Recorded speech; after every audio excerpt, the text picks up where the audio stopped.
And hey, we are going to get started with Midjourney V4.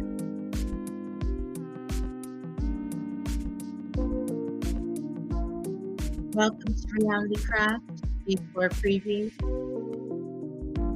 I'm your host, Evo Haining, for this Reality Craft workshop on learning how to work with version uses. Introduction to V4 types of promptcraft in Midjourney.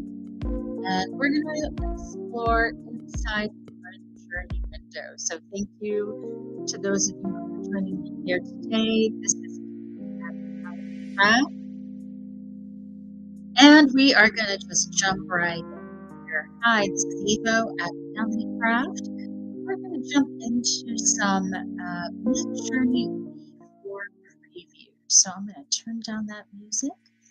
And we're just going to take a look briefly at some of the changes that you're going to see in Midjourney V4 and some of the ways that you can play with that in order to create more realistic or surrealist works.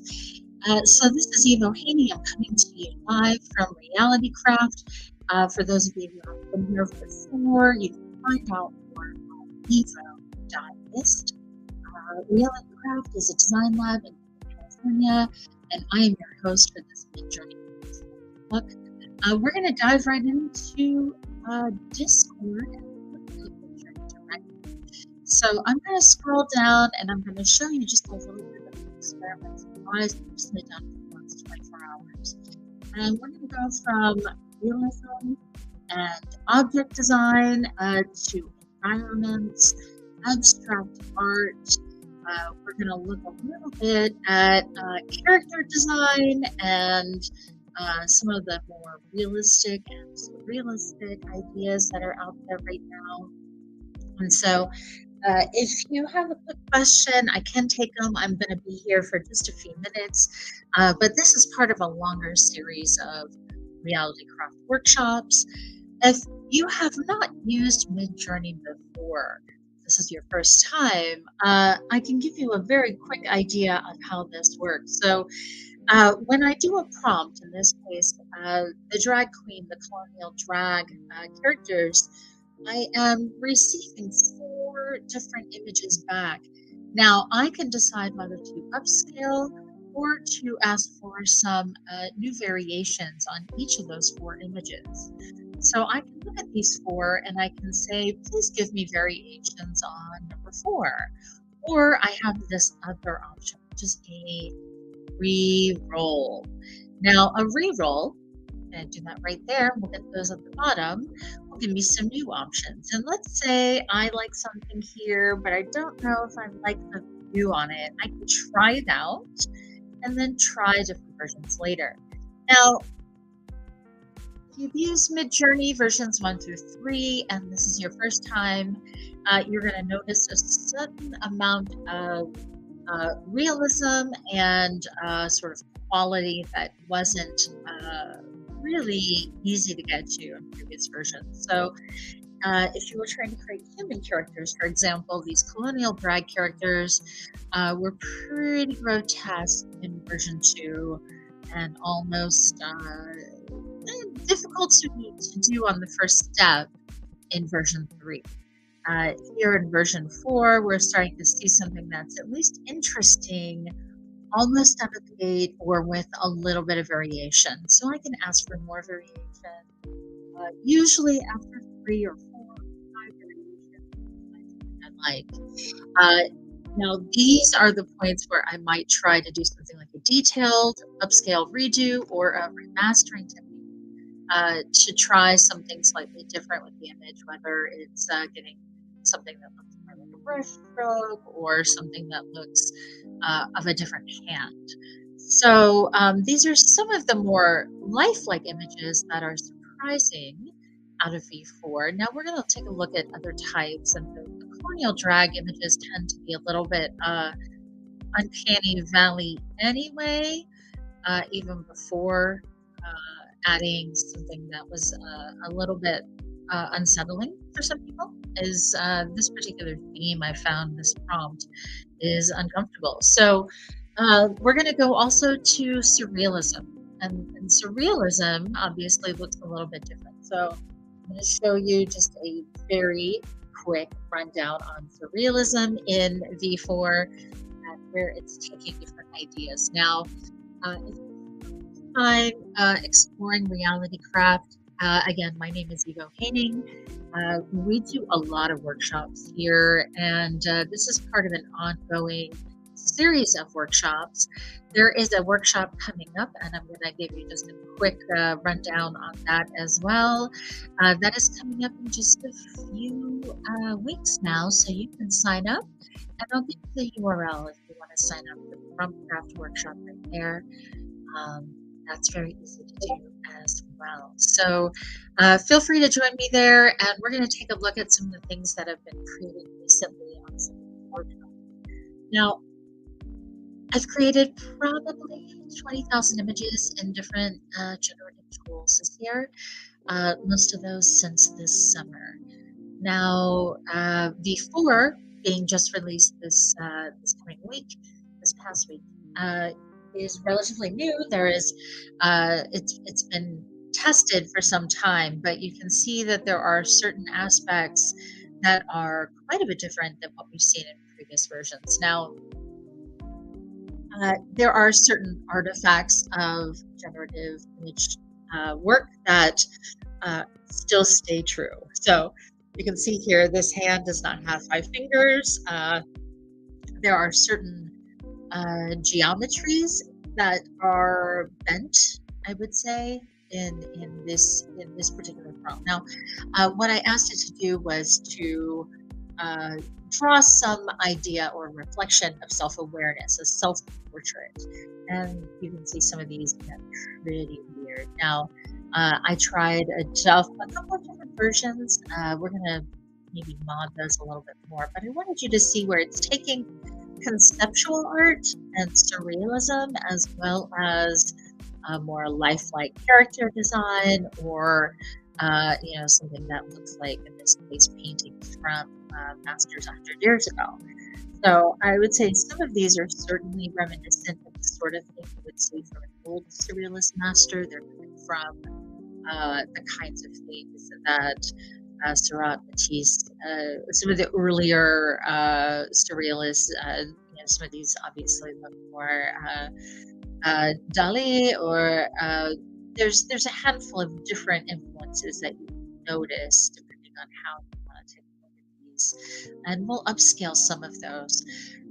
What we haven't seen is high quality upscaling with V4 yet. This is a known sort of ongoing issue where the upscaling is just not quite there yet, and you're going to have to take these images out to something else in order to really work with them for example, print. So you can see how the prompt is generated here.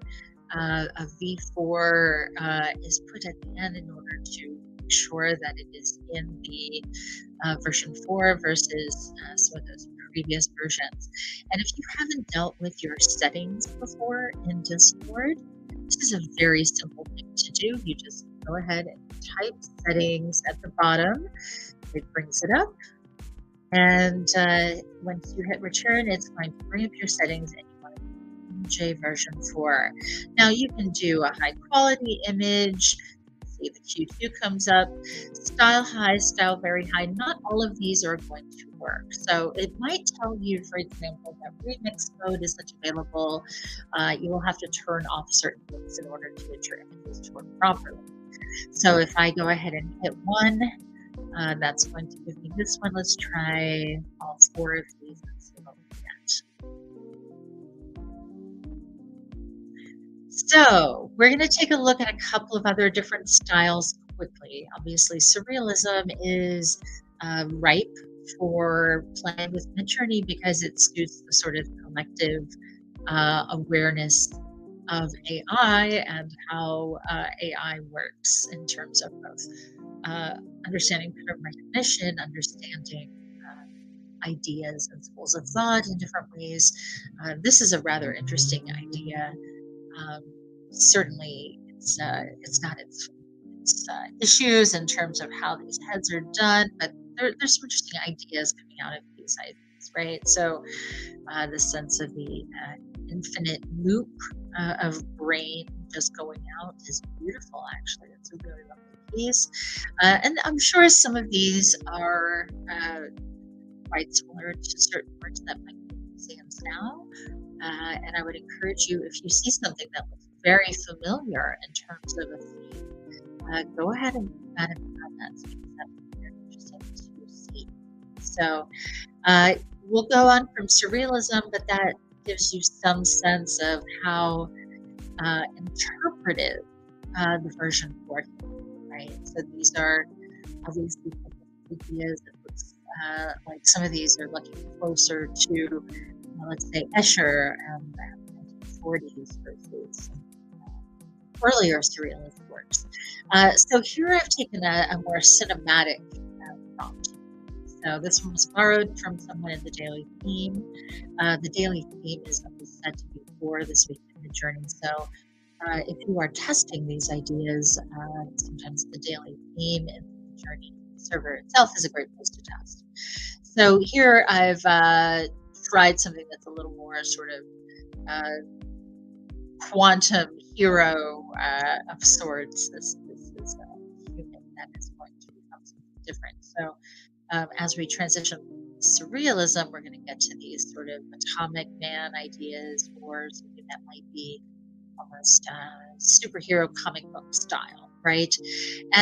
And this is obviously, it has a little bit more detail than some of the previous versions, but it's also trying to give you something that feels more appropriate, more obviously the human form needs to be more appropriate so that you can actually see on camera and something test. But you know, I would say the anatomy is pretty close. They do look like they have a great number of limbs. Limbs are incredibly long. You know, problems that we've seen in previous versions do seem to be addressed. Where I've seen this really interesting is in cats as well. So we can try a quick cat problem as well. I wanted you to see sort of scientific ideas or cinematic ideas to be expressed as well. So I don't know if you like that style. Obviously, in concept development, we need to be able to do things that are pulling from other people's scripts as well as from my own. So last, we're going to go to some of my own scripts and some of the ideas that I've been pulling in terms of solar pump futures and silicates and crystalline cities. So these are environments pulled to be able to create these sort of living crystalline spaces inside our environments. And I think some of you have seen my work in this space before, but if you're curious to take a look at more, obviously there's quite a few of these that are uploaded to my other sites. We can look at some of the other concept work and where that has taken in terms of product design and things another time. But for this video, this is where I often start in terms of a concept design. I might try some words I've used to describe a setting in a writing piece for a script, and then I will try different versions of that. I need to try it 3 or 4 or 5 times before I see something I like, you know, or I'll have to re-roll over and over again. So sometimes it's the mix of realism with surrealism or with cartoonishness that I'm not really going for. And so I might try a review on something. Maybe I do like an art style, but then I'm still going to translate it to another tool. So take an art piece here and then take it out to my tools if I'm going to make it. So, obviously, your mileage may vary in terms of how far you get with this art. Some people obviously use this very well for cinematic work or for comic books. Obviously, certain types of graphic novels work well with this type of art style. This is a lot better than what we were seeing with the Again, to give you a sample of what we were saying a few months ago, I will show you. This is out of June. And once I upscale some of these, you will see, for example, what that looks like today. So let's see. Let's take a look at what some of these images look like in March. We're going to just upscale a few of them. There's our drag queens. You can see how many of them have relatively good looking faces. You know, a little cockeyed, a little weird. It's okay. Humans are cockeyed. Obviously, I'm not looking for something that looks like a doll, so I would look for something that looks like more like a human. So I'm going to upscale her. And then we're going to go back to some of those other images and come back to the more beings there in a moment. Although that one looks like a rock star. You can see why some of these prompts are very rich for experimentation, right? So whether you're a surrealist or a realist, or you're trying to experiment with something different, right? For an illustrated book, or I saw someone doing chocolates, right? So they're printing designs that are being translated onto chocolates for the holidays, right? So this could be anything at all. Your art can be printed on anything at all. So feel free to take some artistic license with what you get out of here and use it for fodder for something else, right? These are ideas. These are concepts. You don't have to stay faithful to what the AI gives you just because the AI spit it out. These are obviously tools, machine learning tools that you get to use and to adjust with. So I do kind of like where this one's going. It's not quite real enough for me, so I'm going to want to play with it to get to something that looks closer to this. But I'm getting there, right? It's that mix of realism that I'm looking for with this obviously sort of sci-fi and different environment. It's hard to find your balance, and you really have to learn to play with the images. So that's a very quick sample of what we're getting out of Discord right now. And I'm going to stop the screen and give you just a little bit of a sample of some of the art that comes out of that, right? So we saw some of those quick little pieces. And the background here, which is just a mix of biomimicry and other types of things. Now, these are different works that I re-prompted from work that I did online. So this is a revisioning of the sand paintings that comes to Mount Chakra, or sand paintings that are painted by groups of people at different time. And so I wanted to show what that would look like on the beach. Sort of as grains of sand on the beach. So there's some of those surrealist pieces that we just saw. And if you're curious about how to begin developing your work from Midjourney to other things, now I am still exploring that space myself, and so I would be the expert at that. But whether you're trying to create environments like I am here, story worlds, or you're just trying to think about how to curate your 100 million images like I am here. So let's say you've got your Midjourney window wide open, right? You can create collections, and the collections might help you in this way. So this is your community feed, your personal feed, and then your bookmarks. And you do have certain amounts of control around collections and how you organize things. So right here, these are open options, and then you can click right here as well, and that's a downloader. That's a super useful tool. But you will find that both the collections and also being able to organize by a prompt can really help you get all of this content sort of wrangled and managed. If you're talking about managing 10, 20,000 images and you're doing multiple books, you might need that kind of So I'm going to wrap this up because we are just about out of time. But if you are curious about more of the reality craft and specifically about the prompt craft workshops, there is the Zoom URL for the workshops itself. This is going to be the artistry of how to work with prompts, Midjourney, Stable Diffusion, and Dolly. We'll also talk about video, music, and other types of generative art, whether that's world building, 3D. But you can sign up if you go to evo.ist. You can find out more about all the workshops. And if you're curious about other types of whether it's promptcraft or just doing concept development, I great. Please get in touch on my website and we can talk more. But for now, from myself and from all of us here, close out now and thank you for joining me. Please hit subscribe and let me know what new videos you're looking for. Okay? Thanks and have a great day.